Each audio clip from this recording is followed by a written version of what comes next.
So this weekend we have the GOAT JDM, the Body Shot King, fighting Belal Muhammad for the Welterweight Championship in Canada, and I am extremely excited for these fights, or mainly just the one fight, because this card is a stinker. But we're not here to touch on that. We're here to touch on how JDM beats Belal and in what round. So let's get into it. Grab the cash and dash. Now I'm going to glaze my fellow Australian JDM because number one, I'm fucking biased. And number two, who doesn't like watching JDM fight? You know, Australian aside, I just love watching JDM fight in general. And if you don't, I would say you're not really an MMA fan. But as biased as I am, and as good as JDM is, I would be lying to you if I said I haven't been nervous since this fight was announced. When I look at this fight on paper, I just get extremely nervous knowing that there's two outcomes to this fight. One, Belal ragdolls the shit out of JDM for 5 rounds and outpoints him. Or, number two, JDM has a great performance, out-scrambles Belal, and lands like a nice knee up the middle or an extreme body shot and some vicious elbows to finish him off. Those are the only two outcomes that I see, and one leads to me jumping out my window just there, and the other leads to me being happy at work for the next month or so. And if this fight doesn't go well, we're looking at another 1 to 2 months of terrible UFC cards until International Fight Week. So this is a big monumental moment for MMA fans because a lot of us are going to be extremely sad and a lot of us are going to be extremely happy. But before getting ahead of myself and talking about what's going to happen in the fight, let's talk about some criticisms that people have on JDM, the challenger. Now, one of the biggest critiques that I see online would have to be JDM's fight against Basil Hafez, Gilbert Burns, and even Kevin Holland. Now, those first two, if we recall back to those fights, I understand how people would think that JDM was being dominated because when you recall back to those fights, you remember big takedowns. And when we think of big takedowns, we think of a dominant performance. But when you go back and actually watch those fights, if you go back and watch them, you will see that the amount of damage that JDM was putting off against those two, and even Kevin Holland, makes you really rethink those fights and how they happened. Because we all do this, we all recall a fight, and we all remember what it was like in that moment. And there's a lot of feelings going on in that time. But if you just go back and watch the fights, you'll see that JDM was having quite the dominant performance. Now, it is a bad look that you've been repeatedly taken down. If someone's blasting double legs on you, picking you up and dumping you, it does look dominant. But what happened with that control? Nothing. No submissions. The worst case scenario is you've got Gilbert on your back for the end of like the round for maybe 30 seconds. Not really in deep submissions, not really getting beaten up from ground and pound. So we have to really look at those fights from the outside without a biased look. You hear this all the time, damage beats control, right? And it seems to be only that case for UFC commentators and fans when it's the fighter that you like or the fighter the UFC wants to win. Because JDM not being the most popular person, when I look at these fights, I hear the commentators, yeah, we see JDM throwing in some fucking dodgy guillotines, which always ends you up on your back, but we see some lackluster fighting, holding someone down and controlling them, but not really doing anything with it. How can we score that to be better than someone viciously ripping body shots, jabbing you in the face, backing you up against the corner, and beating the shit out of you over a little bit of control time? Yes, I get that the double leg looks so dominant, and that's something that Jack has to work on. But when we look at the violence that he's bringing to that person and the reason why they're shooting on him in the first place is because they're almost being TKO'd on the feet. So that would be my argument against those fights. Just go back and watch them and really sit there with an open eye and you'll be like, fuck, he was beating the crap out of those people.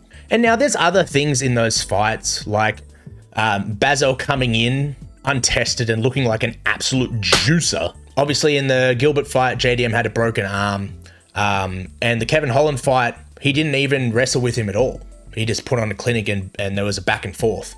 And Kevin Holland is a great striker. So I just want to express, looking back on those fights, I don't know why people are leaning so heavily towards JDM not being worthy of a title shot. If you look at JDM as a whole, yes, he can be susceptible to a takedown, But what he does better than anyone else is this weird fucking scrambled egg ability where he just floats back to his feet and then he starts putting on pressure again. So that's why I'm interested in this fight so far, and those are my counter criticisms to those claims. Now, one reason I want to touch on why I think JDM's going to be so efficient in this fight against Belal, and honestly, I see this fight instantly, couple of jabs back and forth, Belal putting on the pressure and taking down JDM. It's just a given. It's going to happen, right? But with Craig Jones coming over and helping JDM, we've already seen in the past him glaze and talk about how JDM has this amazing scrambling ability. That's only going to be heightened. That's only going to be more perfected for this fight, because all that JDM needs to worry about in this fight is Belal pressuring him for 5 rounds and taking him down and landing little shots. If he's done his whole camp leading up to that thinking, all right, I just need to focus on standing up, I need to focus on 2-on-1s on the fence and making sure that I don't get my back taken and getting back to my feet, well then that's a pretty straightforward camp. And because other than that, it's just counter wrestling, underhooks, and then coming and putting on violence. Whereas Belal needs to focus on being perfect and holding down JDM, this weird scrambling Australian motherfucker, for 5 rounds. Now, yes, that's Belal's specialty, but I also think that JDM's specialty is getting back to his feet and putting violence on people. And I'm getting off topic, but I do think having Craig Jones in his corner for this is going to be a huge plus on his game. We saw what that did for Volk, and Volk is Volk and JDM is JDM, but we saw that addition to his game and we saw how well he did against Islam. You have to be silly to say that that's not going to aid in his preparation for this fight. Now, another thing I want to touch on is when we look at wrestlers versus strikers, what do we normally see? We see if it's a dominant wrestler and a really good striker with minimal takedown defense, they're on the bike, they're on the back foot, they're running around, they're using a lot of footwork, they're trying to pepper the jab, they're not throwing a single kick because they're scared they might get caught and held down. The difference in this fight, although it is almost striker versus wrestler again, is JDM isn't going to spaz the fuck out and run away on the back foot a lot. Yeah, he's susceptible to the takedown, but he's going to come forward, and before you get that takedown, he's probably going to land a few solid shots on you as you're coming in or moving away. So when I look at this fight and I think about that, I think that's going to play a huge role in this. Often we see those strikers get dominated on the feet so much and on the ground because they're constantly thinking, when's the shot coming? When's the shot coming? When's the shot coming? And they do need to think about that. But it really opens up the hands and the shot because you're worrying about 2 different types of things. But when I think of JDM and Belal, yeah, he's going to be thinking about the shot, but he's more so not going to be spazzing out and running. He's going to be thinking, how do I put my fucking fist through this guy's face? And that's the difference with JDM. So with this going over 5 rounds, I just don't see JDM being faked out with this overhand right, double leg, overhand right, double leg. And I know Belal has more than that, but that's what we normally see beats the shit out of any strikers, is that combination of high-low, high-low. I just think that JDM isn't going to spaz out and be so panicked about the shot because of his scrambling ability. He knows, like, yeah, I could get taken down. Maybe I might be able to reverse position. Maybe I might be able to just quickly get back to my feet. He's not going to be so worried. Unless he's being held down for 4 straight rounds, then he might start to panic. But just his composure when he's in there, I don't see him panicking and giving up position just to get back to his feet. I see him slowly, methodically just getting back to his feet or doing some weird over the shoulder cartwheel and getting back to his feet. You know, some of those fucking Ninja Turtle scrambles. And now this is a weird comparison, but stay with me here. We just saw recently the Ian versus Prates fight, and we saw that in the later rounds, as Ian started to fail those takedowns, Prates was finally able to capitalize. And yes, Ian and Belal are very different fighters. One wrestles for defense and the other wrestles for offense.